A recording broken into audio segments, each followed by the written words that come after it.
हमारे घर से इस गंद की पोटली के लिए अब कोई जगह नहीं। अभी और इसी वक्त ले जाओ इसे यहाँ से। मुंह काला करते हुए तुम लोगों को शर्म ना आई? तुम्हें क्या लगा कि तुम्हें दोबारा से मैं अपने घर की इज्जत बना लूंगा और इस चरित्रहीन घटिया लड़के को सर आंखों पर बिठाऊंगा जो मेरे घर की इज्जत को नीलाम कर चुका है? ये शब्द थे या पिघला हुआ शीशा जो ध्रुव शर्मा के कानों से टकरा रहे थे। ध्रुव शर्मा को यूं खामोश खड़े देखकर विक्रम जी गुस्से से दहाड़े थे। अब खड़े खड़े मेरा मुंह क्या देख रहे हो? दफा हो जाओ यहाँ से। निकल जाओ इस गंद की पोटली को लेकर अपने साथ। ध्रुव ने हैरानी से विक्रम जी की ओर देखा था जो अपनी बेटी को नफरत भरी निगाहों से देख रहे थे और ध्रुव से उसे अपने साथ ले जाने को कह रहे थे। 16 साल की मासूम कोमल 10th क्लास में पढ़ती थी जो पहले ध्रुव की स्टूडेंट रह चुकी थी। बहुत मासूम, कुछ हद तक भोली भाली सी लड़की। वैसे तो बहादुर थी मगर इस वक्त डरी सहमी हिरनी की तरह लग रही थी। रो रो कर उसकी हालत खराब हो चुकी थी। एक आस भरी नज़रों से अपने माँ बाप को देख रही थी जैसे उन्हें यकीन दिलाना चाहती हो कि पापा मैं गलत नहीं हूँ, लेकिन होठों से कुछ बोल नहीं पा रही थी। शायद अपने बाप की नज़रों में छलकते अविश्वास के रंग उसे अंदर ही अंदर तोड़ चुके थे। उसका चेहरा डर से पीला पड़ गया था, आंखों में अविश्वास था। वो बेबसी की प्रत्यक्ष तस्वीर बनी हुई थी और सहमी हुई नज़रों से सबको देख रही थी। और फिर बहुत ही मुश्किल से उसके होंठ खुले थे। पापा, आप जो समझ रहे हैं वैसा कुछ भी नहीं है। ये सब सच नहीं है जो आप सोच रहे हैं। ध्रुव सर की इसमें कोई गलती नहीं और मेरी भी नहीं। मैं तो उनसे मदद लेने गई थी। ये बेकसूर हैं, उल्टा इन्होंने मेरी मदद की है। बस कर दो। विक्रम जी गुस्से के मारे चीख पड़े। तुम्हारी बेहयाई सबने अपनी आंखों से देखी है कोमल। पूरा मोहल्ला गवाह है कि तुम इस लड़के के साथ क्या कर रही थी। क्यों गई तुम उसके घर में, ये जानते हुए भी कि वो घर में अकेला है? उसके बावजूद तुम वहाँ गई क्योंकि तुम्हारे दिल में खोट था। तुमने मुझे सबकी नज़रों में दो कौड़ी का कर दिया, मेरी इज्जत की अर्थी निकाल दी। मगर अब मैं तुम्हें इस घर में बर्दाश्त नहीं कर सकता। उन्होंने कहर भरी नज़रों से कोमल को घूरा था और अब वो उनकी नज़रें ध्रुव की ओर उठी थीं। अभी और इसी वक्त इससे शादी करो और इसे अपने साथ लेकर जाओ और लौटकर कभी अपना चेहरा हम लोगों को मत दिखाना।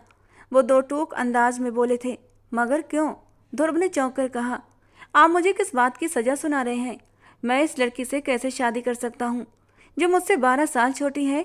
आप अपनी इतनी मासूम और छोटी बेटी के साथ अन्याय कैसे कर सकते हैं? आप एक छोटी सी बात को आधार बनाकर हमारी पूरी जिंदगियों का इतना बड़ा फैसला नहीं कर सकते। अब तक चुप रहने वाला ध्रुव आखिरकार फट पड़ा। वो समझाने की कोशिश कर रहा था कि वो गलत समझ रहे हैं, लेकिन विक्रम जी की बेरहमी बढ़ती जा रही थी। तुम इसके साथ मुंह काला कर सकते हो, इसके साथ पाप कर सकते हो, अकेले घर में बुला सकते हो। तब तुम्हें एहसास नहीं था कि तुम दोनों की उम्र में कितना अंतर है? फिर अब तुम्हें ये बात क्यों याद आ रही है? तुम इसके साथ अपना टाइम पास कर सकते हो मगर तुम इसके साथ शादी नहीं कर सकते। एक बात कान खोलकर सुन लो मिस्टर ध्रुव शर्मा, तुम्हें इस लड़की को अपनी इज्जत बनाकर यहाँ से ले जाना होगा। अगर ऐसा ना किया तो मैं पुलिस को बुलाऊंगा। मुझे अब अपनी इज्जत की कोई परवाह नहीं क्योंकि मेरी इज्जत मिट्टी में मिल ही चुकी है। उनकी बेरुखी और गुस्से ने ध्रुव को चौंका दिया था। उसे बिल्कुल अंदाजा नहीं था कि वे अपनी ही बेटी के बारे में इस तरह बात करेंगे, वो बेटी जिस पर कभी उन्हें गर्व था। विक्रम जी के घर से शोर शराबे की आवाज़ सुनकर मोहल्ले के बड़े बुजुर्ग भी आ गए थे। मिस्टर, तुम अपनी मनमानी नहीं कर सकते। तुम दोनों जो कर चुके हो पूरा मोहल्ला जानता है। अब अगर तुम बिना शादी के यहाँ से चले गए तो इस बच्ची की ज़िंदगी बर्बाद हो जाएगी। इसे अपना लो। वो लोग ध्रुव पर जोर डालने लगे। बस फैसला हो गया, अब तो तुम्हें इस लड़की से शादी करना ही होगी। एक और आवाज़ आई। हम तो शुरू से ही तुम्हें इस मोहल्ले में रखने के खिलाफ थे। कोई नहीं जानता तुम कौन हो, अकेले क्यों रहते हो, कहाँ से आए हो। हम इसीलिए तुम्हें यहाँ घर देने को तैयार नहीं थे। इसीलिए हम मना करते थे कि हमारी लड़कियों को तुमसे पढ़ने ना भेजा जाए, मगर किसी ने हमारी बात न मानी। अब देख लिया अपनी बेटी को उसके पास भेजने का अंजाम। अब सबकी नज़रों का रुख विक्रम जी की ओर था और वो सर झुकाकर खड़े रह गए। आंखों में बेबसी के आंसू छलक पड़े थे। मोहल्ले वालों की नज़रों में उनके लिए एक तिरस्कार था, एक अपमान था। जिस बेटी पर उन्होंने गर्व किया था उसने उनकी इज्जत मिट्टी में मिलाने में कोई कसर न छोड़ी।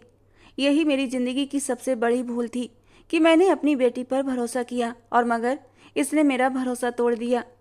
ये सिर्फ आपकी इज्जत का सवाल नहीं है विक्रम जी, पूरे मोहल्ले की इज्जत का सवाल है। हम बिल्कुल भी नहीं चाहते ये लड़का हमारे मोहल्ले की इज्जत को ख़राब करके इतनी आसानी से चला जाए। ये कोमल से शादी करेगा और इसे यहाँ से लेकर जाएगा। जिससे कि हमारे मोहल्ले से ये गंध साफ हो जाए। लड़के, अगर तुमने ऐसा न किया तो हम पुलिस को बुलाएंगे और आगे क्या करना होगा पुलिस खुद देख लेगी। ध्रुव आंखों में गुस्से की चिंगारियां लिए उन लोगों को देख रहा था।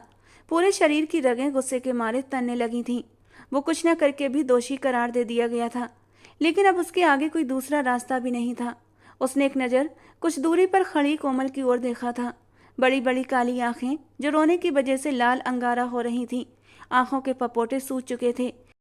नाजुक बदन हल्के हल्के लरज रहा था। वो बहुत नाजुक सी थी। नई नई जवानी की दहलीज पर कदम रखा था, एकदम खिलता हुआ गुलाब। इतने भरपूर हुस्न के बावजूद भी ध्रुव शर्मा ने उस पर कभी गलत नज़र नहीं डाली थी, क्योंकि वो एक स्टूडेंट और टीचर के बीच की मर्यादा अच्छे से समझता था। लेकिन इस सबके बावजूद भी वो उस पर यह गंदा इल्ज़ाम लगा चुके थे। पता नहीं इतना दर्द, इतनी तकलीफ सहने के बाद भी वो अपने कदमों पर कैसे खड़ी थी। न जाने कितनी देर से वो रो रही थी। अभी उसकी उम्र ही क्या थी। खेलने कूदने की उम्र में उस पर इल्ज़ाम लगाकर उसे उसके पल्ले बांधा जा रहा था। वो किसी भी तौर उस लड़की को अपनी पत्नी के रूप में स्वीकार नहीं कर सकता था। वो एक 27 साल का मैच्योर मर्द था और अपने जीवन साथी के बारे में जो उसने सपने सजाए थे, कोमल उसमें कहीं भी फिट नहीं बैठती थी। फिर कैसे अचानक वो कोमल से शादी करके उसे पत्नी का दर्जा दे सकता था। उसकी गैरत ये गवारा नहीं कर रही थी कि वो एक मासूम कम उम्र लड़की को शादी जैसे रिश्ते में बांध कर अपने साथ ले जाए। लेकिन अब उसके पास कोई रास्ता नहीं था। उसने बेबसी से आंखें बंद करते हुए गहरा सांस लिया था, जैसे हथियार डाल दिए हों। कुछ ही देर में मोहल्ले वालों ने पंडित जी को बुलाकर शादी का इंतजाम कंप्लीट कर दिया था और वो बेबस नज़रों से ये सब कुछ देखता रहा था। कोमल फटी फटी आंखों से सबको देख रही थी। वो सोच भी नहीं सकती थी उसके साथ ऐसा कुछ भी हो जाएगा। उसने कितनी बार अपनी शादी का सपना देखा था। कलाई भर भर कर चूड़ियाँ पहनना, आंखों में काजल लगाना, दुल्हन की तरह सजना संवरना। बचपन से ही तो उसे दुल्हन बनने का बहुत शौक था। पिया के घर जाने का ख्वाब था। अभी वो सिर्फ 16 साल की थी और हमेशा सोचती थी कि कोई राजकुमार आएगा और उसे ब्याह कर अपने साथ ले जाएगा। मगर उसकी शादी इन हालात में हो गई थी, उस इंसान के साथ जिसे देखकर वो डर से कांपती थी। जब उसे कोई सवाल समझ नहीं आता तो वो उसे कितना डांटता था और वो चुपचाप नजरें झुकाकर उसकी डांट सुनती रहती थी। दिल ही दिल में उसे न जाने कितने नाम दे डाले थे। खड़ूस, दरिंदा, भेड़िया, खूंखार, शेर। हर डांट के बाद ध्रुव को एक नया नाम मिलता था, लेकिन अब वही उसके जिस्मो जान का मालिक बन चुका था। ये तो उसने सपने में भी नहीं सोचा था। कुछ ही देर में वो ध्रुव के नाम हो चुकी थी। उसकी माँ, उसके पापा उसकी शादी में शामिल नहीं हुए थे और ना ही उसके सर पर हाथ रखकर आशीर्वाद दिया था। उसने एक आखिरी उम्मीद भरी नज़रों से अपने माँ बाप को देखा था, लेकिन वो फौरन मुंह मोड़कर खड़े हो गए थे। अब वो थके थके कदमों से ध्रुव के पीछे चलने लगी थी। ध्रुव के कदमों की तेजी बता रही थी कि वो बेहद गुस्से में था। कोमल तो हमेशा से ही उसके गुस्से से डरी रहती थी और अब भी उसे डर लग रहा था कि उसकी जान ही निकल जाएगी। पहले तो मैं कुछ ही घंटे इस पत्थर दिल इंसान के पास पढ़ने जाया करती थी और अब तो ये मुझे हमेशा हमेशा के लिए अपने साथ ले जा रहा है। हे भगवान, मुझे इसके गुस्से से बचा कर रखना। उसने दिल ही दिल में भगवान को याद किया था। उसने एक आखिरी उम्मीद से अपने माँ बाप की ओर देखा था। शायद वे अब भी बेटी के सर पर हाथ रख दें, शायद बेटी को विदा कर दें, शायद उनका दिल पिघल जाए। मगर वे इतने पत्थर दिल हो चुके थे कि उसे देखते ही उन्होंने अपना चेहरा घुमा लिया। आज के बाद तुम इस घर में नहीं आओगी, तुम्हारी इस घर में कोई जगह नहीं। उन्होंने उसे किसी बेकार बोझ की तरह उतार फेंका था। वो ध्रुव शर्मा के पीछे लगभग भागते हुए कदमों से बाहर निकली थी। उसके बाहर निकलते ही घर का दरवाज़ा धड़ाम से बंद हो गया था, तो एक बार फिर मुड़कर जख्मी नज़रों से दरवाजे की ओर देखने लगी। आंखों से आंसू बह निकले। अपने हाथ से आंसू पोंछते हुए उसने एक बार सोचा कि अब वो कभी अपने घर वालों की वजह से नहीं रोएगी। घर वालों की बेरुखी ने उसे पूरी तरह तोड़ कर रख दिया था।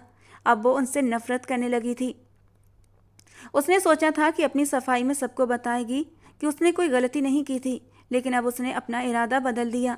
मम्मी पापा, जब आप लोगों को मुझ पर भरोसा नहीं तो मैं अपनी सफाई में अब एक शब्द भी नहीं बोलूँगी और ना ही कभी आप लोगों की ज़िंदगी में लौट कर आऊँगी। आंखों में आए आंसू उसने आखिरी बार पोंछे थे और फिर आगे न रोने का वादा करते हुए तेज कदमों से चलते हुए ध्रुव के साथ कदम मिलाने लगी थी। उसे अब समझ आ चुका था कि अब बची खुची ज़िंदगी उसे इस पत्थर दिल इंसान के साथ गुजारनी होगी। ध्रुव उसे लेकर उसी छोटे से 2 कमरों के घर में आ गया था, जहाँ उसके साथ और भी 9 लड़के रहते थे। कोमल ये सोचकर डर से कांप उठी थी कि वो उन लड़कों की मौजूदगी में यहाँ कैसे रहेगी। दोनों कमरों में 5-5 लड़के मुश्किल से एडजस्ट हो पाते थे। ऐसे में कोमल की जगह कहाँ बनती थी? और क्या वो इतनी लड़कों की मौजूदगी में यहाँ रह सकती थी? उसे कुछ भी समझ न आ रहा था। ध्रुव ने एक नज़र हैरानो परेशान खड़ी कोमल पर डाली थी। खड़ी क्यों हो, बैठ जाओ। उसने बहुत ही ठंडे अंदाज में उसे बैठने के लिए कुर्सी की तरफ इशारा किया था, जबकि वो उसकी बात मानते हुए जल्दी से कुर्सी पर बैठ चुकी थी। अगर बात न मानती तो कोई शक नहीं था कि वो अभी उस पर चीख पड़ता। ध्रुव जल्दी जल्दी अपना बैग पैक करने लगा था और साथ ही साथ फ़ोन पर किसी से बात कर रहा था। हाँ यार, तुमने मकान मालिक से बात कर ली? चलो, बहुत अच्छा किया। ये जो मुसीबत मेरे गले पड़ी है, अब इसे झेलना तो पड़ेगा ही। न जाने कौन से पापों की सज़ा मिली है मुझे, जो ये ज़बरदस्ती का ढोल मेरे गले में अटका दिया गया है। उसने गुस्से भरी नज़र कोमल पर डाली थी और वो डर के मारे सिमट कर रह गई थी। दूसरी तरफ से न जाने क्या कहा गया, जिस पर ध्रुव बोला, अरे मैं तुम्हें आकर सब कुछ बताता हूँ। क्या करता मैं? इसके अलावा कोई रास्ता भी तो नहीं था। उन लोगों ने कोई और विकल्प नहीं छोड़ा था। और अगर मैं चला भी जाता तो इस लड़की का क्या होता? वे लोग इसे संसार कर देते, ना किए हुए गुनाहों की सजा देते। न जाने ये लड़की उतनी ही मासूम है जितना मैं इस मामले में हूँ, या फिर ये सब जानबूझकर किया गया है। इसे तो मैं बाद में अच्छे से देख लूँगा। फ़ोन पर बात करते करते ध्रुव घर से बाहर निकल गया और कोमल वहीं बैठकर फूट फूट कर रोने लगी। जिंदगी ने ये कैसा नया मोड़ दिखाया। अब आगे आने वाला वक्त उसे न जाने क्या दिखाने वाला था। कुछ देर के बाद जब ध्रुव वापस आया तो उसके हाथ में एक थैला था। एक नज़र उसने कोमल की रोई रोई आंखों की ओर देखा। एक पल के लिए उसके दिल में उस लड़की के लिए बेतहाशा तरस। उसका जी चाहा उसके पास बैठकर उसे तसल्ली दे, उसके आंसू पोंछे कि सब कुछ ठीक हो जाएगा। लेकिन इस वक्त वो भी जिन हालातों से गुजर रहा था, उसे बहुत गुस्सा आ रहा था और इन हालातों का जिम्मेदार वो सिर्फ कोमल को मान रहा था। जल्दी ही ध्रुव के मन में जो थोड़े से नरम जज्बात पैदा हुए थे, फिर से कोमल के लिए गुस्सा भरने लगा था और उसी गुस्सीले अंदाज में कोमल की तरफ बढ़ा और थैला बढ़ाते हुए बोला, खाना निकाल कर लाओ। मैंने सुबह से कुछ भी नहीं खाया। यकीनन तुम भी भूखी होगी। ध्रुव ने ये बात गुस्से में कही थी, लेकिन फिर भी गुस्से में उसे कोमल का एहसास था और ध्रुव की इस छोटी सी हमदर्दी पर ही कोमल का दिल खुशी से भर गया। ये इतना भी बुरा भी नहीं जितना मैं सोच रही थी, उसने दिल ही दिल में सोचा और उठकर 2 प्लेटों में खाना निकालने लगी। उसने मुश्किल से कुछ ही निवाले मन मार कर खाए थे कि तभी दरवाजे पर दस्तक होने लगी। ध्रुव उठकर बाहर गया। अब घर में फिर से शोरगुल शुरू हो गया था। इस घर में रहने वाले लड़के अलग अलग कॉलेज में पढ़ते थे। शायद वे अब वापस आ गए थे। अब वे लड़के कमरे में आए और तभी कोमल को देखा तो उल्टे पांव वापस पलट गए थे। कोमल अपनी सहेलियों के साथ कई बार ट्यूशन पढ़ने के लिए इस घर में आ चुकी थी, मगर जब भी लड़कियां ध्रुव से पढ़ने आती तो इन लड़कों का अंदर आना मना होता था। तभी तो वे लड़के उसे देखकर हैरान होकर वापस मुड़ गए थे। शायद आज हुए तमाशे से वे सब बेखबर थे। वो इन्हीं ख्यालों में गुम थी जब ध्रुव उसके सामने आकर खड़ा हो गया।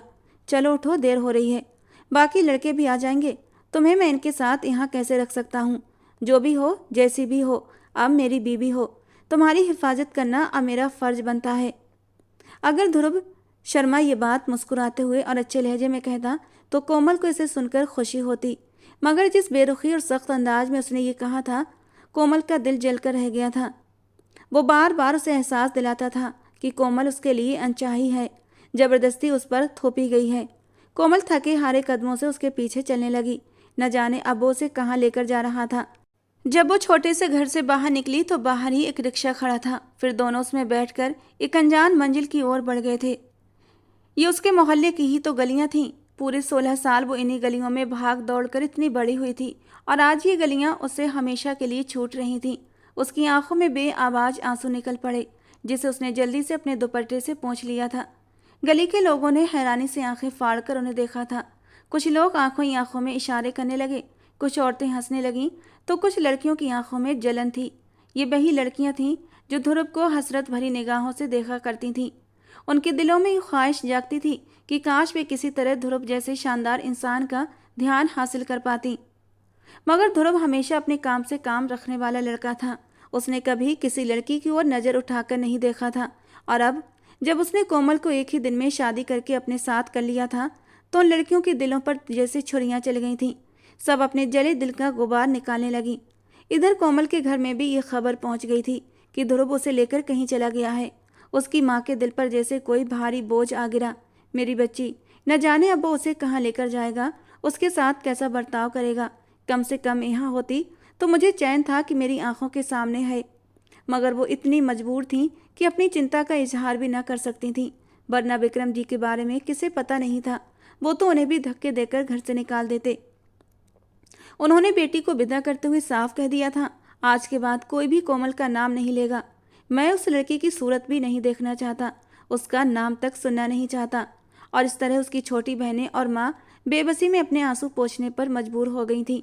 वे न अपने गम को आंसुओं की सूरत में जाहिर कर सकती थीं और न ही कोमल से मिलने जा सकती थीं। हम कहाँ जा रहे हैं? कोमल के मुंह से डर डर कर ये सवाल निकला था, तो ध्रुव ने उसे घूर कर देखा। चुपचाप बैठी रहो, ज़्यादा बकबक करके मेरा दिमाग ख़राब करने की ज़रूरत नहीं है। मैं पहले ही बहुत गुस्से में हूँ, ऐसा ना हो तुम्हारी बकबक से मेरा सारा गुस्सा तुम्हारे ऊपर ही निकल जाए। उसने गुस्से से आग उगलती निगाहों से कोमल को घूरा था और वो जल्दी से सहम कर बैठ गई। नकचड़ा बंदर, वो उसे एक और नाम दे चुकी थी। अगर ध्रुव ये बात ना भी कहता तो भी उसकी शक्ल देखकर कोमल को अंदाजा था कि वो कितने गुस्से में है और वो कुछ भी कर सकता है।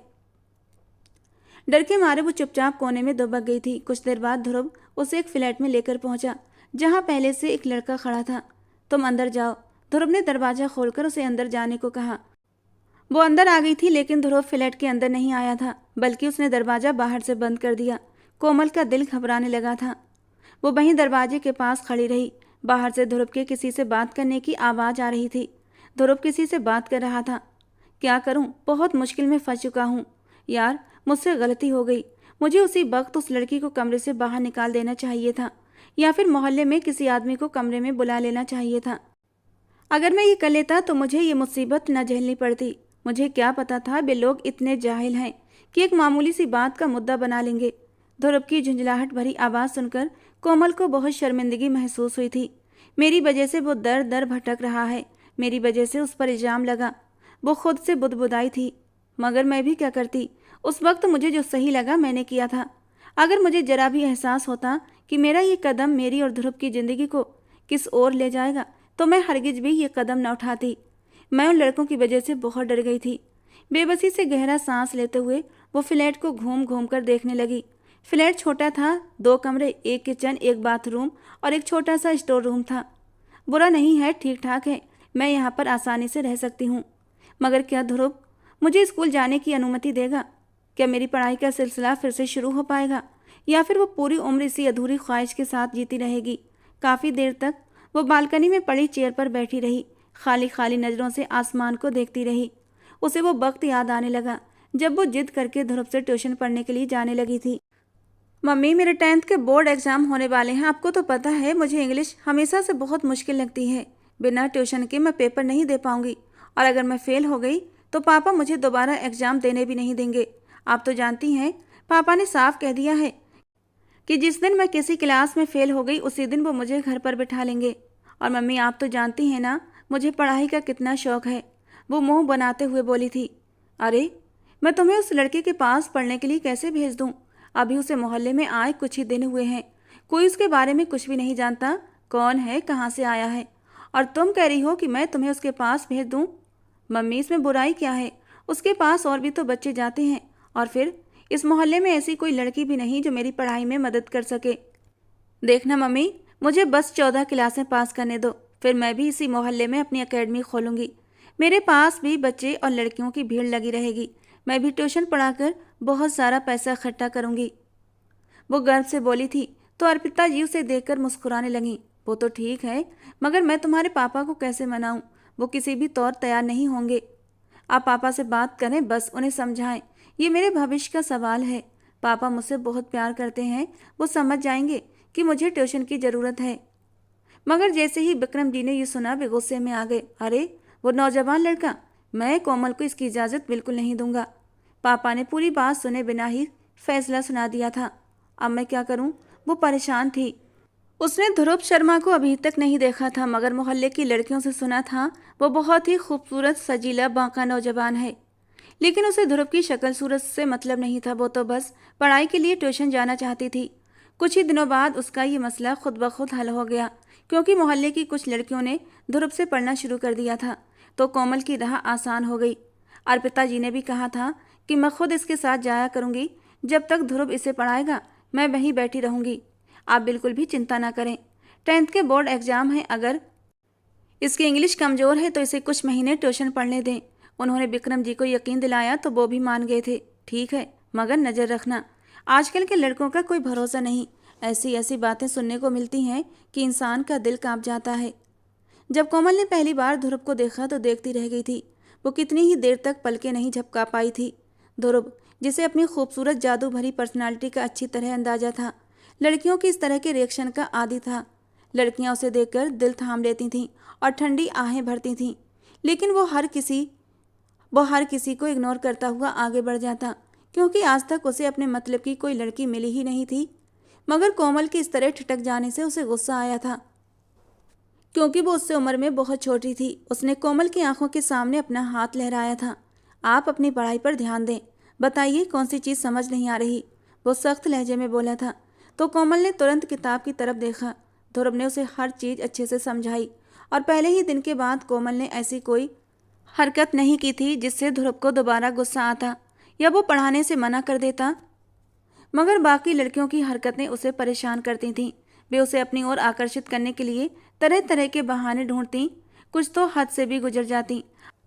गंदी हरकतें, इशारे, दबी छुपी बातें, अपनी खूबसूरती को बना सवार कर ध्रुव को अपनी ओर खींचने की कोशिश, ये सब देखकर ध्रुव को घिन महसूस होती थी। लेकिन वो चाह कर भी इन लड़कियों को पढ़ाने से मना न कर पाता था, क्योंकि उसे पैसों की सख्त ज़रूरत थी। जहाँ भी वो नौकरी के लिए जाता, उसके पापा के कारण उसे बाहर निकाल दिया जाता। यही एकमात्र काम था जिससे वो अपनी ज़रूरतें पूरी कर सकता था। बस एक आखिरी सेमेस्टर बचा था उसका। अगर ये पूरा हो जाता तो उसकी आधी से ज़्यादा समस्याएं हल हो जाती। मगर अभी उसे फीस भी भरनी थी, बाकी के खर्चे भी पूरी करने थे। अगर वो इस तरह बच्चों को पढ़ाने से मना कर देता तो अपना गुजारा कैसे करता। वो इस कठिन जिंदगी से तंग आ गया था। वो कोई आम इंसान नहीं था। उसके पापा एक अकेले गांव के नहीं बल्कि आसपास के 10 गांव के सरबराह थे। लोग उनके सामने सर झुकाते थे। बार बार उसके दिमाग में अपने पापा की बातें गूंजती थीं। जब तुम इस हवेली से बाहर निकलोगे तो तुम्हें एहसास होगा कि बाहर की दुनिया इतनी आसान नहीं। तुम मेरे पैसे के दम पर ऐश कर रहे हो। जिस दिन मैंने तुमसे हाथ खींच लिया उस दिन तुम अकेले रह जाओगे, कोई तुम्हें पूछने वाला नहीं होगा। और ध्रुव ने अपने पापा को चुनौती दी थी कि वो खुद अपने दम पर अपना भविष्य बनाएगा। बिना सोचे समझे वो हवेली छोड़ तो आया था, मगर अब सोच रहा था कि उसने बहुत बड़ी गलती कर दी। माँ बाप तो गुस्से में कुछ भी कह जाते हैं, मगर औलाद को उनसे रूठना नहीं चाहिए। लेकिन अब गलती हो चुकी थी। वापस जाने में झिझक महसूस हो रही थी और ये कठिन जिंदगी भी परेशान कर रही थी। उस दिन वो यूनिवर्सिटी जाने के लिए तैयार हो रहा था। बाकी लड़के जा चुके थे। ध्रुव सबसे आखिर में जाता था, क्योंकि उसकी क्लासेस देर से शुरू होती थीं। वो अपने नोट्स पढ़ने में व्यस्त था, तभी दरवाजे पर जोर से दस्तक हुई थी। बाहर से किसी लड़की की चीखें सुनाई दी। सुबह का वक्त था, मगर गली बिल्कुल सुनसान थी। जैसे ही उसने दरवाज़ा खोला, सामने ही कोमल खड़ी थी। उसका हुलिया काफ़ी ख़राब हो रहा था। गली के कोने में 3-4 लड़के खड़े थे जो ध्रुव को देखते ही अब भाग गए थे। कोमल एकदम घर के अंदर आ गई थी और फूट फूट कर रोने लगी। उसके कपड़े जगह जगह से फटे हुए थे। उसे इस हाल में देखकर ध्रुव घबरा गया। अरे ये क्या हुआ। हालांकि कोमल की हालत से वो सब कुछ समझ चुका था कि क्या हुआ होगा, मगर ध्रुव फिर भी पूछ बैठा। कोमल रोते हुए बोली, आज जब मैं कॉलेज जा रही थी तो इन लड़कों ने मेरा रास्ता रोक लिया और मेरे साथ ज़बरदस्ती करने लगे। उसने घर की तरफ इशारा किया जो बंद था, मोहल्ले से दूर एक सुनसान जगह पर था।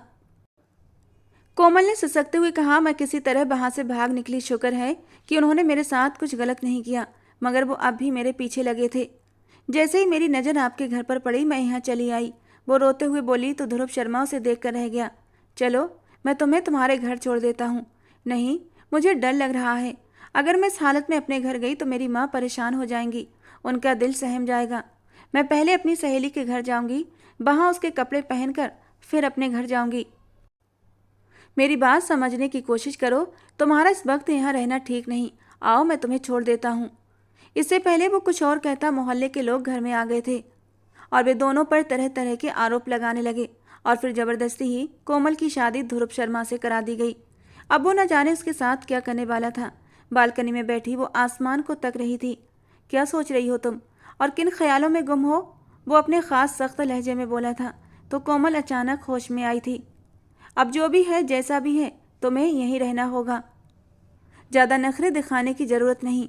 कोमल चुप रही।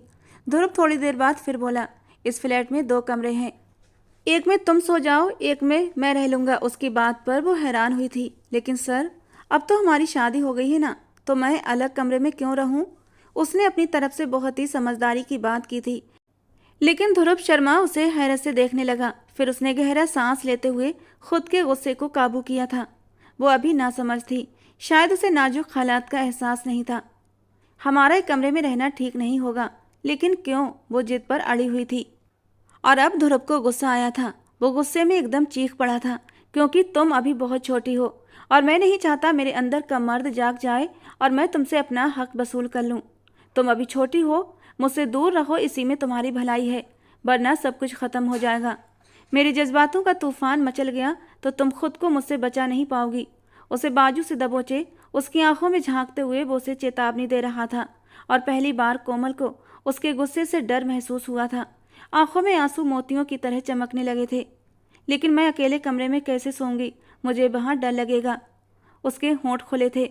आदत डाल लो। उसने जोर से उसे झटक कर छोड़ दिया था और वो गिरते गिरते बची थी। अब जाओ, खड़ी खड़ी आंसू मत बहाओ। वो एक बार फिर दहाड़ा था और वो डर से कांपती हुई कमरे से बाहर चली आई थी। उसे ध्रुव शर्मा के गुस्से और उदासी का एहसास था। वक्त के साथ उसकी बेरुखी और गुस्सा भी बढ़ने लगा था। हर वक्त वो झुंझलाया हुआ रहता था। तुम्हारी वजह से मेरी ज़िंदगी मुश्किलों में आ गई है। मेरे पास अपनी ज़रूरतें पूरी करने के पैसे नहीं, अब तुम्हारी ज़रूरतें कहाँ से पूरी करूं? वो गुस्से से झुंझलाकर बोला था। उसे परेशान देखकर कोमल भी दुखी हुई थी। वो उसके बराबर सोफे पर बैठते हुए उसका हाथ अपने हाथों में ले गई। परेशान मत हो, सब कुछ ठीक हो जाएगा। और ध्रुव ने सामने बैठी उस कमसिन लड़की को देखा था। उसके जरा से छुअन से उसके पूरे बदन में करंट सा दौड़ा था। वो सब कुछ भूल कर उसे छूना चाहता था, महसूस करना चाहता था। उसके अंदर के मचलते जज्बात बेकाबू हुए थे। शायद कोमल की आगोश में वो अपनी सारी तकलीफ़ों को भुला देता। यही सोचकर उसने अपना सर कोमल के कंधे पर रखा था और उसकी खुशबुओं को महसूस करके वो बुरी तरह मचल उठा था। बेध्यानी में उसके होठों ने कोमल की नरम मुलायम गर्दन को छुआ था और कोमल एकदम चौंक उठी थी। पूरे शरीर में एक सरसराहट सी दौड़ गई थी। ध्रुव के हाथ अब उसकी कमर पर टिक गए थे। अपनी कमर पर उसके हाथों का दबाव महसूस करके कोमल बुरी तरह घबराई थी। लेकिन ध्रुव के होठों का स्पर्श महसूस करके कोमल के दिल की धड़कनें जोरों से धड़क उठी थीं।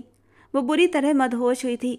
नई जवानी के मचलते जज्बात थे और ऐसे में वो पहली बार इस एहसास को महसूस कर रही थी। कोमल की सांसें तेज हुईं और जब ध्रुव उसकी गर्दन से होता हुआ उसके होठों की तरफ बढ़ा था कि उसकी तेज बहकती सांसों को महसूस करके वो बुरी तरह चौंका था। वो ये क्या कर रहा था? वो ये कैसे कर सकता था? उसने झटके से कोमल को धक्का दिया था। अभी कुछ देर पहले जिन आंखों में मदहोशी थी, अब गुस्सा उतर आया था। क्यों मेरे करीब आती हो? क्यों मुझे बार बार इम्तिहान में डालती हो? जाओ अपने कमरे में, वो गुस्से से चीखते हुए बोला था और वो आंसू बहाते हुए अपने कमरे में चली आई थी। और ध्रुव ने जैसे तैसे खुद पर काबू पाया था। उसे एहसास होने लगा कि वो इस तरह कोमल की ज़िंदगी बर्बाद कर देगा। वो उसकी जिम्मेदारी थी। 1 महीने बाद उसके 10th क्लास के पेपर भी थे। वो कुछ सोचते हुए कोमल के कमरे की तरफ बढ़ा था, जो अब भी बेड पर बैठी आंसू बहा रही थी। उसे अफसोस हुआ था। उसे इस तरह कोमल को नहीं डांटना चाहिए था। वो तो नासमझ थी, उसकी संगत में बहक गई थी। तो उसकी गलती नहीं थी, गलती तो मेरी थी। मुझे उसके करीब जाना ही नहीं चाहिए था। यही सोचते हुए वो बहुत ही नरमी से उसके सामने बैठते हुए बोला था, अच्छा रोना बंद करो। देखो, मैं जो कुछ कर रहा हूँ तुम्हारे भले के लिए कर रहा हूँ। अभी तुम बहुत छोटी हो, तुम्हारी उम्र अभी सिर्फ पढ़ने लिखने की है।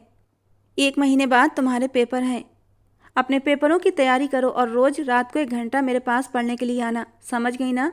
पढ़ाई में कोई भी गड़बड़ की तो मैं इस बार तुम्हारी पिटाई भी लगा सकता हूँ। वो उसे बहलाने की खातिर हल्के फुल्के शरारती अंदाज में बोला था और वो रोते रोते हंस पड़ी थी। मुझे पता है आप मेरी पिटाई लगा सकते हैं। पहले तो आप मेरे टीचर होते थे, तब भी मुझे डांटते थे, और अब तो आप मेरे पति भी हैं। गुड गर्ल, बहुत समझदार हो। चलो अपनी किताबें निकालो और पढ़ाई करो। मैं देखता हूँ कुछ काम मिल जाए और कुछ पैसे हाथ आ जाएं। उसके चेहरे पर फिर से परेशानी के भाव आए थे। वो उसे समझाकर कमरे से बाहर निकल गया था और कोमल तो इसी बात से खुश हो गई थी कि उसे आगे पढ़ने की इजाज़त मिल चुकी थी। उसने जल्दी से वो बैग खोला जो विदाई के वक्त उसकी बहन ने उसके हाथ में थमा दिया था। उसमें उसकी कुछ ज़रूरी चीज़ें और उसकी किताबें थीं। उस दिन मकान मालिक ने हद कर दी। कहने लगा, अगर कल तक किराया नहीं दिया तो सामान उठाकर बाहर फेंक दूंगा। 2 महीने से पैसे नहीं दिए। अपने पति से कहना शाम को मुझसे आकर मिले। वो उसे धमकाकर चला गया। कोमल रोने लगी। वो अब कहाँ जाएगी, क्या करेगी। जब ध्रुव घर आया तो उसने डरते डरते उसे सब बताया। ये आदमी बहुत नीच है। जब कहा था कुछ दिन इंतजार करे तो बार बार घर क्यों आता है। तभी ध्रुव के फ़ोन पर कॉल आई थी। उसकी शक्ल एकदम बदल गई। फ़ोन कान से लगाकर सुना और फिर जल्दी से उठकर खड़ा हुआ। मैं अभी आ रहा हूँ। आप कहाँ जा रहे हैं? अब तो काफ़ी रात हो गई है। मुझे ज़रूरी काम है, वापस आकर बताऊँगा। लेकिन मुझे डर लग रहा है। मैं घर में अकेले कैसे रह सकती हूँ। मगर ध्रुव अनसुनी करके चला गया था। कोमल ने दरवाज़ा अंदर से बंद कर लिया। अजनबी घर में अकेले रहने का डर उसे सताए जा रहा था। पहले कभी उसने इस अकेलेपन का जहर नहीं चखा था। खाने के बाद वो जल्दी से अपने कमरे में चली आई थी और बेड पर सिकुड़कर लेट गई थी और सोने की कोशिश करने लगी। अचानक उसकी आंख खुल गई थी। आधी रात का वक्त था। थोड़ी देर बाद दरवाजे पर दस्तक हुई। दरवाज़ा खोलो। बाहर से मकान मालिक की आवाज़ आई थी। मैं घर में अकेली हूँ। मेरे पति घर पर नहीं हैं। कोमल ने उम्मीद से कहा शायद वो चला जाए, मगर वो गंदी हंसी हंसा था। इसीलिए तो आया हूँ कि तुम अकेली हो। तुम्हारे साथ कुछ वक्त बिताना चाहता हूँ। बाहर से भी आवाज़ें आई थीं, यानी उसके साथ और भी लोग थे। अब कोमल को अंदाज़ा हुआ कि उसकी नीयत ठीक नहीं थी। देखिए, यहाँ से चले जाएं, वरना मैं शोर मचाकर सबको इकट्ठा कर लूँगी। इस समय कोई भी तुम्हारी मदद के लिए नहीं आएगा। तुम चाहे जितना भी शोर कर लो। अगर तुम दरवाज़ा नहीं खोलोगी तो हम दरवाज़ा तोड़कर अंदर आ जाएंगे। मैं बिना अपना मकसद पूरा किया यहाँ से नहीं जाऊँगा। 2 महीने से बिना किराया लिए सिर्फ इसलिए सहन कर रहा था ताकि तुम्हें अपने काबू में कर सकूं। अगर तुम मुझे खुश कर दो तो मैं तुम्हारा सारा किराया माफ़ कर दूंगा। एक भी पैसा नहीं लूँगा। वो मीठी जुबान में उसे फुसलाने लगा और कोमल का बदन कांप उठा। हे भगवान, ध्रुव भी घर पर नहीं है। अब कौन है जो मुझे इन दरिंदों से बचाएगा। वो खुद को मजबूत करते हुए बोली, मैं दरवाज़ा नहीं खोलूँगी। तुम लोग चले जाओ यहाँ से। वो फूट फूट कर रो पड़ी थी। जैसे ही वो लोग दरवाज़ा तोड़ने लगे, अचानक बाहर से किसी की गूंजती हुई आवाज़ आई थी। कौन हो तुम लोग और ये सब क्या कर रहे हो? ये आवाज़ सुनकर कोमल के शरीर में जान आई थी। ध्रुव लौट आया था, लेकिन अगले ही पल उसके मन में एक और डर आया। वे लोग बहुत ज़्यादा हैं। अगर उन्होंने ध्रुव को कुछ कर दिया तो। इसी डर के बीच अचानक एक जोरदार गोली चलने की आवाज़ आई। अब तो कोमल के होश उड़ गए थे। क्यों लोगों ने ध्रुव को मार दिया? अगर ध्रुव को कुछ हो गया तो मैं कहाँ जाऊँगी। वो हड़बड़ाकर दरवाज़ा खोलकर बाहर आई थी। सामने देखा तो एक आदमी ज़मीन पर औंधे मुँह पड़ा था और बाकी लोग एक कोने में खड़े थे। उनके सामने ध्रुव गुस्से से खड़ा काँप रहा था। उसके साथ एक आदमी और था जिसके हाथ में एक गन थी। यकीनन गोली उसी ने चलाई थी। ध्रुव को सामने जिंदा और सही सलामत देखकर कोमल के दिल को सुकून मिला था। वो दौड़कर उसके पास गई और लिपट पड़ी। आप ठीक तो हैं ना? इन लोगों ने आपको कुछ किया तो नहीं? ध्रुव ने उसके आंसुओं को महसूस किया। उसके लहजे में पहली बार अपनापन था। अब उसकी नज़र उस आदमी पर पड़ी जिसने गोली चलाई थी। वो हैरत में पड़ गई।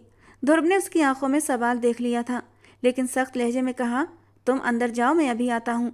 ये कहकर वो उन लोगों की ओर मुड़ा था जो कोमल की इज्जत पर हाथ डालने आए थे। अगर अपनी जान बचाना चाहते हो तो इस जख्मी आदमी को यहाँ से लेकर चले जाओ, वरना तुम सबको पुलिस के हवाले कर दूंगा। वो फौरन अपने साथी को लेकर वहाँ से रफू चक्कर हो गए थे। उस आदमी के पैर में गोली लगी थी। आप कहाँ चले गए थे? मैं कब से आपका इंतजार कर रही थी। अगर आपको कुछ हो जाता तो मेरा क्या होता? वो रोते हुए उसके सामने आकर खड़ी हो गई थी। ध्रुव ने कहा, फिक्र मत करो, अब सब ठीक हो जाएगा। हमारी ज़िंदगी की जो मुश्किलें थीं वो अब ख़त्म होने वाली हैं। अब तुम्हें अपने घर का सुकून मिलेगा। आज ध्रुव की आंखों में एक अलग ही चमक थी, चेहरे पर सुकून था। अच्छा, अब तुम सो जाओ, बहुत थक गई होगी और जो आज हुआ है उसने तुम्हारे दिमाग को काफ़ी झकझोर दिया है। तुम्हारे लिए आराम करना ज़रूरी है, वरना जब तक जागोगी परेशान ही रहोगी। और ध्रुव सही कह रहा था। उसका मासूम दिमाग बार बार उसी घटना में उलझ कर रह गया था। मैं यहीं आपके बेड पर सो जाऊं? मुझे अपने कमरे में सोते हुए डर लग रहा है। वो इस वक्त पूरी तरह डरी हुई थी और ध्रुव ने कुछ सोचते हुए उसे अपने बेड पर सोने की इजाज़त दे दी और वो खुशी खुशी कंबल में लेट गई थी। साथ ही साथ उसने ध्रुव का हाथ भी पकड़ लिया था और फिर धीरे धीरे वो नींद की वादियों में खो गई। आज पहली बार उसने ध्रुव का हाथ थाम कर सोई थी। सोते हुए कोमल किसी मासूम बच्ची की तरह लग रही थी। ध्रुव शर्मा उसे खामोशी से देखने लगा। ये भी मेरी तरह हालात की मारी हुई है। इसके अपनों ने ही इसे घर से निकाल दिया, इस पर यकीन नहीं किया और मैंने भी इसके साथ कितना बुरा व्यवहार किया। जो कुछ इसके साथ हुआ उसमें कोमल की कोई गलती नहीं थी, फिर भी मैं इसे किस गुनाह की सज़ा देता रहा। आज ध्रुव को अपनी गलतियों का एहसास हुआ था। उसे पछतावा होने लगा। थोड़ी देर के बाद वो भी नींद की गहराइयों में खो गया था। अगले दिन जब कोमल उठी तो उसने अपनी आंखों पर यकीन न हुआ। ध्रुव बाहर से उसके लिए नाश्ता लाया था। अरे, आपने इतनी तकलीफ क्यों की और पैसे खर्च क्यों किए? मैं घर पर ही कुछ बना लेती, ये पैसे किसी और काम आ जाते, कोमल ने कहा। ध्रुव को उसकी बात पर ढेर सारा प्यार आया था। अब तुम्हें चिंता करने की जरूरत नहीं, क्योंकि हमारी सारी परेशानियां खत्म होने वाली हैं, ध्रुव मुस्कुराकर बोला। रॉकी, तुम भी बाहर आ जाओ, हमारे साथ नाश्ता कर लो, उसने दूसरे कमरे की ओर देखकर कहा था। कोमल भी देखने लगी। वही आदमी था जो पिछली रात ध्रुव के साथ आया था। पता नहीं कौन आदमी था और ध्रुव का इतना साथ क्यों दे रहा था। उसके दिमाग में सवाल पैदा हो रहे थे। नाश्ता करो, ये सब सोचने का काम बाद में करना, ध्रुव ने उसे टोक दिया। कोमल चुप हो गई। कितने दिनों के बाद उसे हलवा पूरी खाने को मिल रहा था। आज उसका आखिरी पेपर था। उसके सारे पेपर बहुत अच्छे गए थे, क्योंकि ध्रुव ने उसकी पढ़ाई में बहुत मदद की थी। जब वो पेपर देकर आई तो बहुत खुश थी। उसकी खुशी से दमकता हुआ चेहरा देखकर ध्रुव भी खुश हो गया था। क्या बात है? लगता है कुछ ज़्यादा ही अच्छा पेपर हो गया है। हाँ, पेपर तो अच्छा हुआ, लेकिन इसके अलावा भी मैं बहुत खुश हूँ। इस खुशी की बजाय उसने उसकी खुशी से दमकते चेहरे को देखकर पूछा था। वो इसलिए कि आज मैं पूरे 17 साल की हो गई हूँ। आपको पता है आज मेरा बर्थडे है। और ध्रुव हैरान हुआ था। तुमने मुझे बताया क्यों नहीं? मैं तुम्हारे लिए कोई तोहफा ले आया था। मुझे तोहफे की ज़रूरत नहीं, आप मेरे पास है ना, इसलिए मुझे अब किसी चीज़ की ज़रूरत महसूस नहीं होती। बस आप मुझे डांटा ना करें, वो मासूम सी शक्ल बनाकर बोली थी। और ध्रुव को उसकी मासूम सी शक्ल पर ढेर सारा प्यार आया था। उसने अपनी मोटरसाइकिल सीधे एक रेस्टोरेंट की तरफ घुमाई थी। हम कहाँ जा रहे हैं? आज मैं तुम्हारी मनपसंद खाना खिलाऊंगा। लेकिन ध्रुव, इतनी फिजूल खर्ची करने की क्या ज़रूरत है? ज़रूरत है, क्योंकि आज तुम्हारा बर्थडे है ना। और उस दिन ध्रुव ने कोमल का फेवरेट खाना उसे खिलाया था। घर आकर ध्रुव अपना सामान पैक करने लगा। हम कहाँ जा रहे हैं? कोमल ने हैरानी से पूछा। बाद में बताऊंगा, पहले तुम अपना जरूरी सामान पैक कर लो। वो अपने 2-4 पुराने कपड़े निकालने लगी जो ध्रुव ने उसे दिलाए थे। इनकी ज़रूरत नहीं है। लेकिन क्यों ध्रुव? अभी तो ये अच्छे भले हैं। लेकिन अब मैं तुम्हें इनसे भी अच्छे कपड़े दिलाऊंगा। तुम्हें पता है, मेरी नौकरी लग गई है। सच? वो खुशी से खिल उठी थी और उसके सीने से लिपट गई। पहले जब वो उसके करीब आती थी तो ध्रुव को अपने आप को संभालना मुश्किल हो जाता था, लेकिन धीरे धीरे अब वो खुद पर कंट्रोल करना सीख गया था। अब जब भी वो उसके करीब आती उसे ज़्यादा मुश्किल नहीं होती थी, बल्कि वो उसे अपने सीने से लगाकर एक सुकून सा महसूस करता था। शायद वो उससे मोहब्बत करने लगा था। इस वक्त भी वो कितनी ही देर तक उसे अपने सीने से लगाए खड़ा रहा, फिर उसके चेहरे को अपने हाथों में लेकर उसके माथे पर अपने होंठ रखे थे। कोमल, जानती हो, ऐसे कपड़े तो हमारी हवेली की नौकरानियां भी नहीं पहनती। मेरी मजबूरी थी कि मैं तुम्हें अच्छे कपड़े नहीं दिला सका, लेकिन अब तुम ये सब लेकर नहीं जाओगी, बल्कि रुको, ये पहन कर भी नहीं जाओगी। मैं अभी आता हूँ। वो रॉकी को लेकर घर से चला गया था। थोड़ी देर बाद वापस आया तो हाथ में एक बड़ा सा शॉपिंग बैग था। इसमें तुम्हारी ज़रूरत का सारा सामान है। और इतने सारे सामान को देखकर कोमल हैरान हुई थी। ध्रुव, अभी तो तुम्हारी नौकरी लगी है, इतने सारे पैसे कहाँ से आए? एडवांस सैलरी मिली है। अब ज़्यादा सवाल जवाब मत करो, जल्दी से तैयार हो जाओ, मैं तुम्हारा इंतज़ार करूँगा। वो कमरे से बाहर चला गया था और वो तैयार हो गई। हल्का मेकअप भी किया था और जैसे ही कमरे से बाहर निकली, ध्रुव उसे देखकर हैरान रह गया था। रेड नेट की फ्रॉक में उसका दूधिया रंग मोतियों की तरह दमक रहा था। पहली बार उसने कोमल को इस तरह संवरते देखा था। वो इतनी प्यारी लग रही थी कि ध्रुव की नज़रें उससे हट नहीं रही थीं। अपने बाल खोल दो, बहुत अच्छे लगेंगे, ध्रुव ने फरमाइश की और कोमल को ऐसा लगा जैसे वो बेहोश हो जाएगी। इसमें इतना चौंकने वाली क्या बात है? ध्रुव ने खुद ही उसके बालों की क्लिप हटाई थी और उसके बाल कंधों पर बिखर गए थे। दोनों बाहर निकले तो कोमल की आंखें फटी की फटी रह गईं, क्योंकि सामने ही एक बड़ी सी कार खड़ी थी। ये गाड़ी किसकी है ध्रुव? मेरी है, और आज से तुम भी इसकी मालकिन हो, ध्रुव ने मुस्कुराते हुए कहा। लेकिन ध्रुव, एडवांस सैलरी में कार नहीं आती, तो ये कार मेरी सैलरी की नहीं है। अब चुप करके बैठी रहो, तुम्हें सब पता चल जाएगा। वो कार का दरवाज़ा खोलकर उसे अंदर बिठाने लगा। जब कार जानी पहचानी सड़कों पर दौड़ने लगी तो कोमल फिर से चौंक गई। हम कहाँ जा रहे हैं? तुम्हारे मम्मी पापा से मिलने, क्योंकि मैं नहीं जानता कि दोबारा तुम्हें कब शहर ला सकूँगा। फिर तुम अपने माँ बाप से मिल पाओगी या नहीं? वैसे भी 2 महीने हो गए हैं तुम्हें उनसे मिले हुए, अब तक उनका दिल भी तुम्हारे लिए नरम पड़ गया होगा, ध्रुव ने जवाब दिया। कोमल ने हैरत से उसे देखा। क्या ये वही ध्रुव था जो हमेशा उसे डांटता था? क्या ये वही इंसान है जो मेरी भावनाओं को नहीं समझता था? उसकी आंखें छलक गईं, लेकिन होठों पर मुस्कान थी। कार उसके माँ के दरवाजे के सामने रुकी थी। ध्रुव ने उसका हाथ पकड़ा और उसे बाहर निकाला। दरवाजे पर दस्तक दी। दरवाजा उसकी माँ ने खोला था। कोमल को सामने देखकर पहले तो वो अविश्वास से भर गई, फिर दौड़कर उसे गले लगा लिया। कैसी हो मेरी बेटी? हम 2 महीने से तुम्हारी शक्ल देखने को तरस गए। आपने ही तो मना किया था कि मैं यहाँ ना आऊँ। आपके लिए तो मैं मर चुकी थी। कोमल शिकायत कर बैठी थी। तुम्हें क्या पता कोमल, तुम्हारे जाने के बाद तुम्हारे पापा कितना बीमार हो गए थे। बार बार यही कहते, बस एक बार तुम्हें देखना चाहता हूँ। उन्हें एहसास हो गया था कि उन्होंने तुम्हारी बात सुने बगैर तुम्हें सजा सुना दी थी। वो तुमसे मिलना चाहते थे, लेकिन तुम्हारा कोई पता नहीं था, कोई खबर नहीं थी कि तुम कहाँ हो, कैसी हो। तुम्हारा गम उनकी जान ले गया। वो हमेशा के लिए हमें छोड़कर चले गए। ये कहते हुए वो रो पड़ी थी। कोमल अपनी माँ को फटी फटी आंखों से देखने लगी। ध्रुव के लिए भी ये बात सदमे से कम नहीं थी कि कोमल के पापा का निधन हो चुका है। कोमल बुरी तरह रो रही थी। वो कोमल को कंधे से लगाकर दिलासा देने लगा। सब ठीक हो जाएगा कोमल, यकीन करो। अगर मुझे ये बात पहले पता होती तो मैं पहले ही तुम्हें यहाँ ले आता। फिर वो उसे वहीं छोड़कर चला गया था, ये कहकर कि मैं 1 हफ्ते बाद आकर तुम्हें ले जाऊंगा। कोमल ने यह समय अपनी माँ और बहनों के साथ बिताया।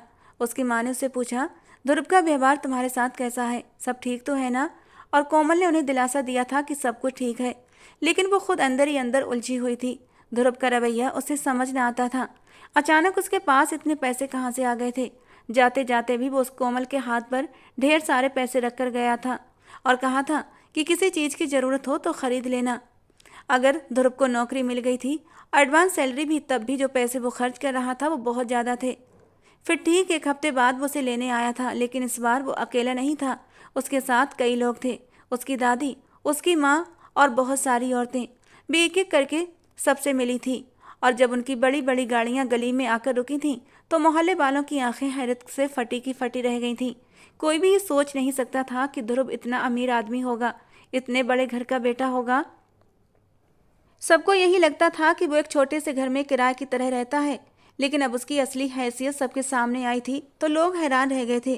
अर्पिता जी खुशी से फूली नहीं समा रही थीं कि उनकी बेटी अपने घर में बहुत खुश है और उनका दामाद कोई मामूली इंसान नहीं बल्कि एक बड़े घराने का वारिस है। ये सब जानकर कोमल को भी हैरत हुई थी। वो अपनी माँ और बहनों से मिलकर विदा हुई थी तो उसे लगा जैसे आज ही उसकी असली विदाई हुई हो। पहली बार उसकी माँ की आंखों में अपनापन और बहनों की आंखों में आंसू थे। जब वो बड़ी सी हवेली में पहुंची तो उसकी आंखें फटी की फटी रह गई थीं। हवेली इतनी विशाल थी कि वो पैदल घूमते घूमते थक चुकी थी। हर काम के लिए कई नौकर चाकर थे। सबने उसे हाथों हाथ लिया था। हालांकि परिवार के लोग इस बात से नाराज थे कि ध्रुव ने बिना बताए शादी की थी, लेकिन जब उनको पूरी सच्चाई बताई गई तो उन्हें कोमल से हमदर्दी हुई थी और ध्रुव को भी उसकी गलती के लिए माफ़ कर दिया था। ध्रुव को एहसास हो गया था कि वो भी अपने माँ बाप के बिना कुछ भी नहीं है। वो अपने पापा से नाराज होकर उन्हें छोड़कर शहर चला गया था। अपनी मेहनत पर उसने सब कुछ पा लिया था। उसे एक अच्छी कंपनी में नौकरी भी मिल गई थी, लेकिन फिर भी उसके अंदर एक खालीपन था, अपनों से बिछड़ने का गम था और उसे एहसास हो गया था कि अपने अपने ही होते हैं। वो अपनी अना को एक साइड में रखकर अपनों के पास लौट आया था और हवेली आकर उसे पता लगा उसके पापा बीमार हैं और ध्रुव भागता हुआ अपने पापा के पास हॉस्पिटल पहुंचा था और उसे देखकर जैसे वो एकदम से ठीक होने लगे थे। 2 दिन बाद ही उन्हें अस्पताल से छुट्टी भी मिल गई थी और अब वे हवेली में रहकर अपनी ही निगरानी में खेतों का कामकाज देखने लगे थे। हवेली में धूमधाम से कोमल और ध्रुव का शानदार रिसेप्शन हुआ था, जिससे पूरे गांव को बता दिया गया था कि कोमल अब इस घर की बहू है और इस घर की इज्जत। छोटी मोटी रस्मों के बाद उसे दुल्हन के रूप में ध्रुव के कमरे में बिठा दिया गया था और आज पहली बार कोमल का दिल बुरी तरह धड़क रहा था।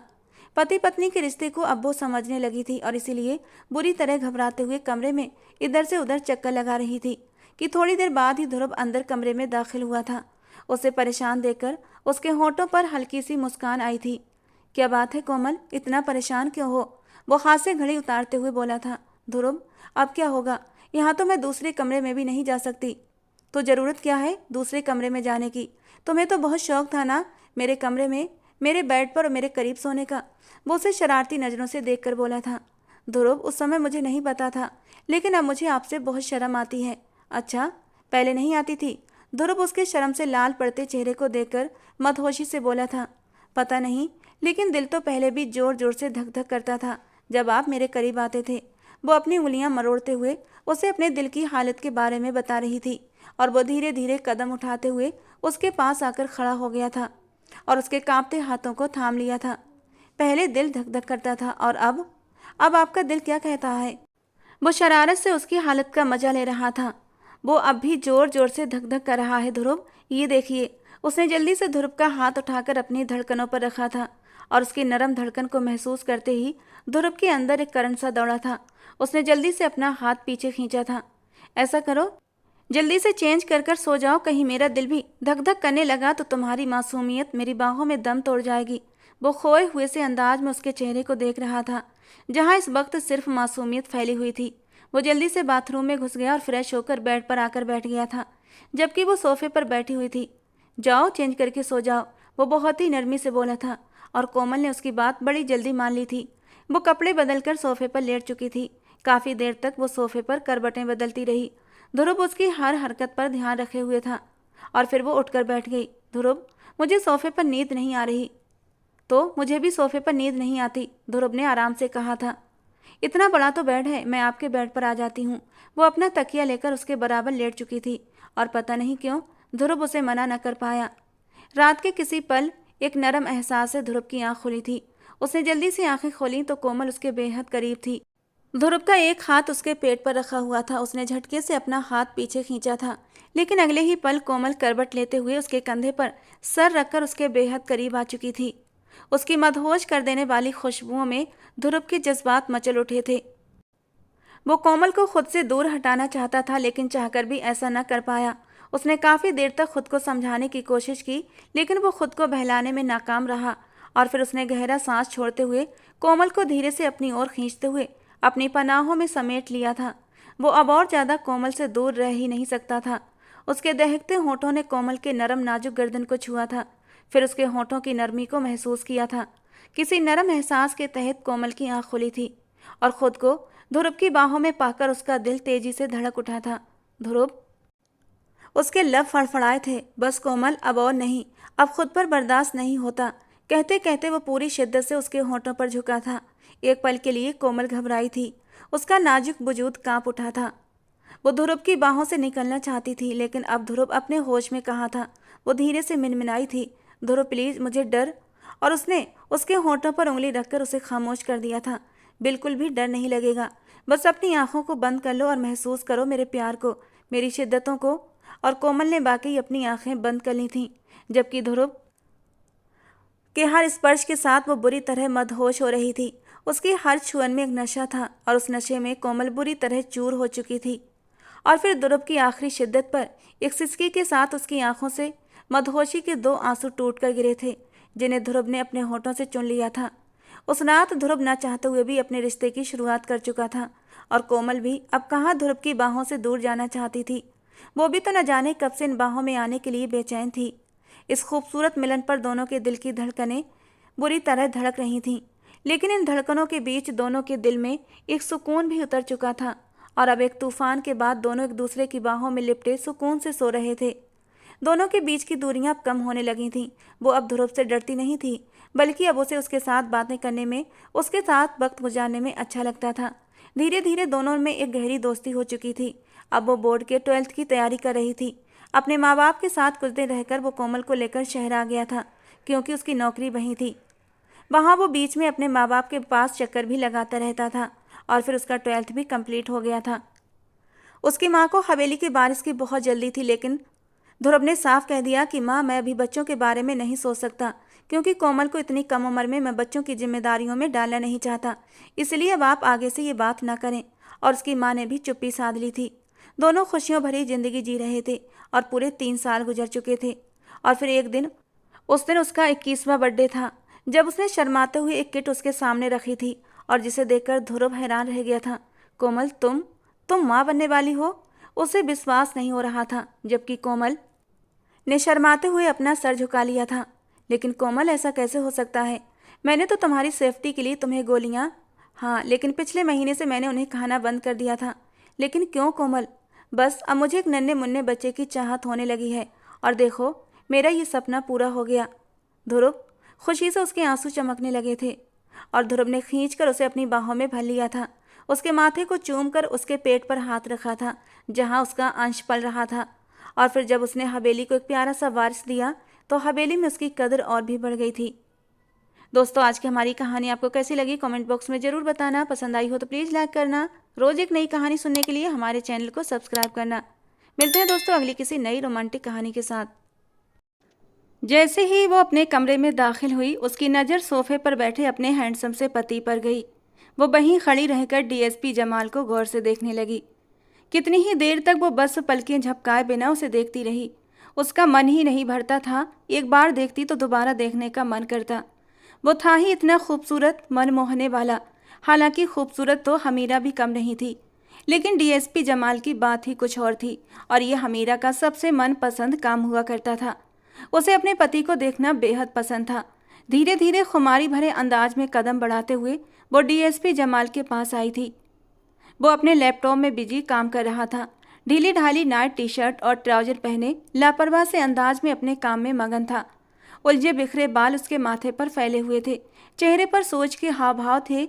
इस वक्त हमीरा को भी इतना मासूम और प्यारा लगा कि अचानक ही उसने जमाल का लैपटॉप पकड़कर एक तरफ रख दिया और बिना उसे समझने का मौका दिए बगैर उसकी गोद में बैठ गई और अपनी नर्म नाजुक बाहें उसके गले में डाल दी। आंखों में शरारत लिए जमाल के चेहरे को देखने लगी। जमाल ने बाहें उठाकर उसकी ओर देखा, जबकि वो उसके गले में बाहें डालते हुए बोली, डियर हस्बैंड, हर वक्त काम करना सेहत के लिए अच्छा नहीं होता। कभी कभी बीवी के साथ भी वक्त बिता लेना चाहिए। और जो लोग अपनी बीवी के साथ वक्त बिताते हैं, अल्लाह उन पर अपनी रहमतों की बारिश करता है। कहते कहते उसने अपने नर्म नाजुक होंठ जमाल के गालों पर रख दिए थे। आज तो पति पर बहुत प्यार आ रहा है। क्या बात है, सब खैर तो है ना? जमाल को उसका ये रूप बहुत पसंद आया था। कितने दिनों से वो उसके करीब नहीं गया था, क्योंकि वो माँ बनने वाली थी और वो उसे तकलीफ नहीं देना चाहता था। इतने दिनों के बाद वो उसके करीब आई और वो भी इस कदर करीब, तो जमाल के जज्बात बहकने लगे थे। जबकि जमाल की बात पर वो खिलखिलाकर हंस पड़ी। हमीरा के नरम होठों का स्पर्श पाकर जमाल की सांसें गहरी हुई थीं। दिल की धड़कनों ने बेतहाशा शोर मचाया था।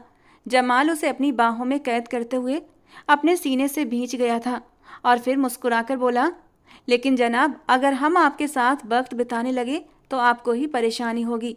वैसे ही आपकी तबीयत ठीक नहीं रहती और अगर हमने अपना ध्यान काम से हटाकर आपकी ओर लगा दिया तो फिर शिकायत मत करना, क्योंकि हमारी जुनूनी तबीयत से आप अच्छी तरह जानकार हैं। जब एक बार जज्बात में भर जाते हैं तो जब तक अपने जज्बातों को शांत न कर लें हमें सुकून नहीं मिलता। अब हमारा इश्क जुनूनी है तो क्या करें, आपको तकलीफ ना हो यही सोचकर आपके करीब नहीं आते, वरना मन तो हमारा भी बहुत करता है। कहते कहते वो अपनी उंगलियों से उसके चेहरे के नर्म नाजुक नक्श को छूने लगा था।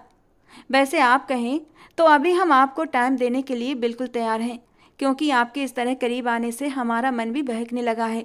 कहो तो लाइट बंद कर दें। उसने अपनी एक आंख दबाते हुए बड़े ही शरारती अंदाज में कहा था। उसका लहजा बेहद अर्थपूर्ण था। जमाल की ये बात सुनकर हमीरा शर्म से लाल हो गई और बड़ी बड़ी पलकों की झालर शर्म से लरज उठी थी। जबकि जमाल अब धीरे धीरे बहकने लगा था। उसके हाथ हमीरा की कमर पर फिसलने लगे थे। उसके वजूद की नरमी को महसूस करके वो अपने जज्बातों से मजबूर होकर उसकी गर्दन को छूने लगा था और हाथ सरकते हुए कमर से बहुत ऊपर तक पहुंच चुके थे। और जब उसके हाथ शरारत करते हुए हमीरा की नरम नाजुक धड़कनों पर गए तो हमीरा एकदम मचल उठी थी। वो जमाल के इरादों को भांप चुकी थी और झटपट उसकी गोद से उठते हुए बोली, जमाल, आप बिल्कुल भी अच्छे नहीं हैं। ऐसी गंदी बातें करके हमेशा मुझे शर्म से लाल कर देते हैं। मैंने तो बस आपके साथ बातें करने के लिए थोड़ा सा टाइम मांगा था और आप हैं कि कुछ और ही मतलब समझ बैठे हैं। वो झूठी नाराज़गी से कहने लगी। हालांकि दिल तो उसका भी जमाल की संगत के लिए मचल उठा था। कितने दिनों से वो उसके करीब नहीं आया था। हालांकि वो जानती थी कि वो उसका ख्याल करके ही उसके करीब नहीं आता, लेकिन वो भी जज्बातों से भरी एक जवान लड़की थी। कब तक अपने पति की संगत से दूर रहती? उसके चेहरे पर शर्म की लाली देखकर जमाल जोर से हंस पड़ा था और उसे बाजू से पकड़कर दोबारा अपनी गोद में उठा लिया। जब अचानक जमाल ने जोर से हंसते हुए उसका माथा अपने माथे से जोड़ लिया और गंभीरता से बोला, मेरी जान, तुम्हारे लिए तो ये जान भी हाजिर है, फिर ये काम छोड़ना क्या बड़ी बात है। तुमने तो मुझे वो खुशी दी है जिसका मैं बरसों से प्यासा था।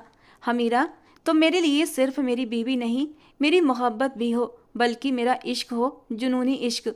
ये कहकर उसने हमीरा के माथे पर एक प्यारा सा किस दिया और उसकी आंखों में देखते हुए आगे बोला, एक दिन देखना, मेरी ये तमाम मेहनत तुम्हारे बहुत काम आएगी। मैं एक केस पर काम कर रहा हूँ, दुआ करो हम वो केस जीत जाएं। अगर वो अपराधी फांसी पर चढ़ जाए तो मैं चैन की सांस लूँगा। हमारे समाज की बिगड़ी हुई व्यवस्था हमारी हालत ख़राब कर देती है। हम इतनी मेहनत से मुजरिम को पकड़ते हैं और पीछे से फ़ौरन ऑर्डर आ जाता है कि उसे छोड़ दो। यही वजह है कि मैं इस केस में पूरी दिलचस्पी ले रहा हूँ, ताकि कोई मौका हाथ से निकल ना जाए। हमीरा मुस्कुराई और अपने पति की आंखों में देखते हुए बोली, मुझे आपकी काबिलियत पर पूरा यकीन है। आप ये केस ज़रूर जीतेंगे इंशाअल्लाह। अल्लाह आपको कामयाबी देगा। डियर वाइफ, कामयाबी तो तभी मिलेगी जब अब मेरे इस बेचैन दिल को सुकून आएगा।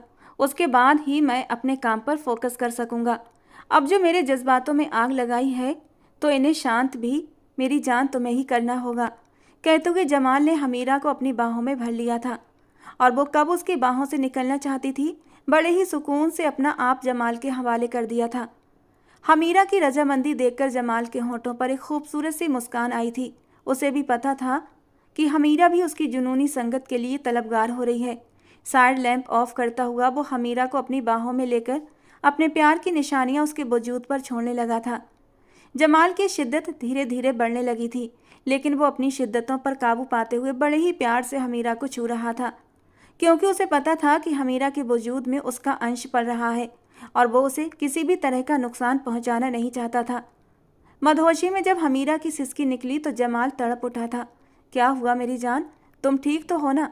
जबकि इन रोमांटिक और नाजुक पलों में भी हमीरा खिलखिलाकर हंस पड़ी थी। मैं बिल्कुल ठीक हूँ, आप तो बस जरा जरा सी बात पर डर जाते हैं। अब इस कदर मदहोश करोगे तो सिसकियाँ तो निकलेंगी ही। कहते हुए उसने अपनी बाहें जमाल के गले में डालकर उसे अपने सीने पर गिरा लिया था और अपने होंठों से जमाल को छूने लगी थी।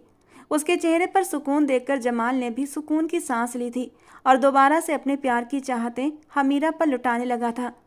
कितनी ही देर तक वो एक दूसरे की संगत में मदहोश रहे थे, इस बात से बेखबर कि बाहर एक बहुत बड़ी कयामत उन लोगों का इंतजार कर रही है। अपने जज्बातों को सुकून देने के बाद वो एक दूसरे की बाहों में लेटे अपनी सांसों को बहाल करने की कोशिश कर रहे थे। काफ़ी देर तक हमीरा उसकी बाहों में लेटी रही। उसे जमाल की बाहों में बहुत सुकून मिलता था, लेकिन उसे पता था जमाल को काम भी करना है, इसीलिए उसने अपने दिल को समझाया। उसने जरा सी नज़रें उठाकर जमाल के चेहरे को देखा, जो बड़े ही सुकून से लेटा था। चेहरे पर फैला सुकून और हल्की सी मुस्कान इस बात की गवाह थी कि हमीरा की संगत में उसके दिल को कितना सुकून मिला था। उसने हल्के से मुस्कुराते हुए जमाल के गालों पर प्यार किया था और फिर कहने लगी, आप अपना काम करें, मैं भी फ्रेश होकर आती हूँ। ये कहकर वो जमाल की गोद से उठ गई, जबकि जमाल भी अपना लैपटॉप लेकर बैठ चुका था।